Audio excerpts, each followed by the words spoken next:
Someone read stories to you and taught you to dream and offered up some moral code of right and wrong for you to try and live by.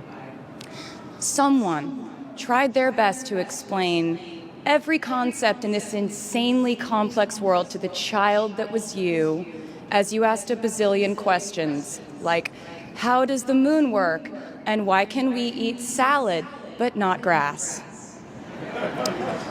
And maybe they didn't do it perfectly. No one ever can. Maybe they aren't with us anymore. In that case, I hope you'll remember them today. If they are in this stadium, I hope you'll find your own way to express your gratitude for all the steps and missteps that have led us to this common destination.